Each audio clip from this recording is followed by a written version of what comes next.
Hey Longhorns, day 3. Today's read aloud is The Relatives Came by Cynthia Rylant, and it's illustrated by Stephan Gammell. The relatives came.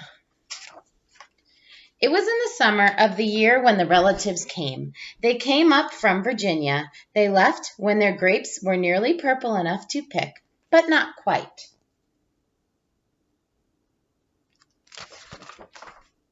They had an old station wagon that smelled like a real car, and in it they put an ice chest full of soda pop and some boxes of crackers and some bologna sandwiches, and up they came from Virginia. They left at 4 in the morning when it was still dark, before even the birds were awake.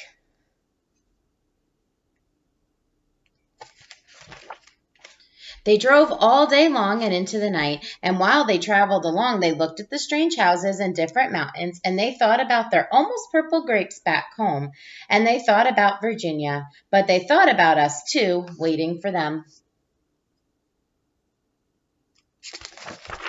So they drank up all their pop and they ate up all their crackers and traveled up all those miles until finally they pulled into our yard.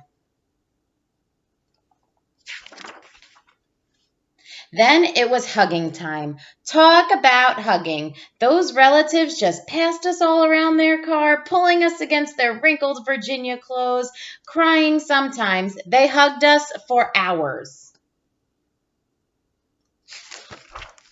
Then it was into the house and so much laughing and shining faces and hugging in the doorways. You'd have to go through at least 4 different hugs to get from the kitchen to the front room. Those relatives.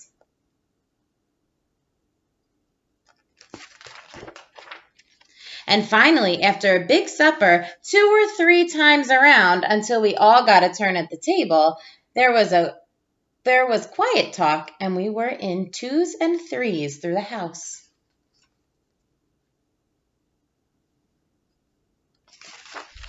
The relatives weren't particular about beds, which was good since there weren't any extra. So a few squeezed in with us and the rest slept on the floor, some with their arms thrown over their closest person, or some with an arm across one person or a leg across the other.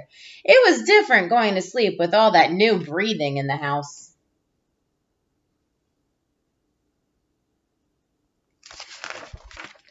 The relatives stayed for weeks and weeks. They helped us tend the garden, and they fixed any broken things they could find.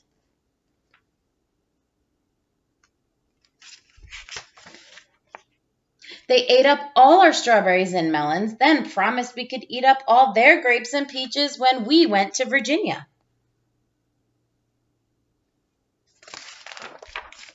But none of us thought about Virginia much. We were so busy hugging and eating and breathing together.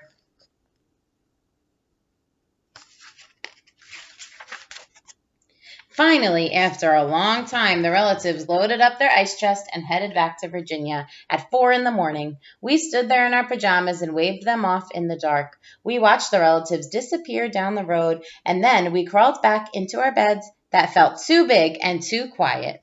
We fell asleep.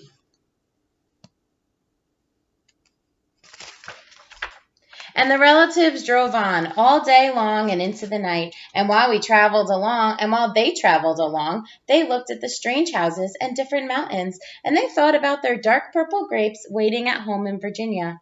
But they thought about us too, missing them, and they missed us.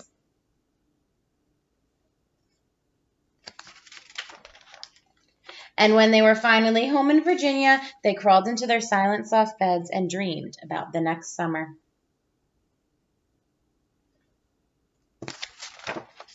The end.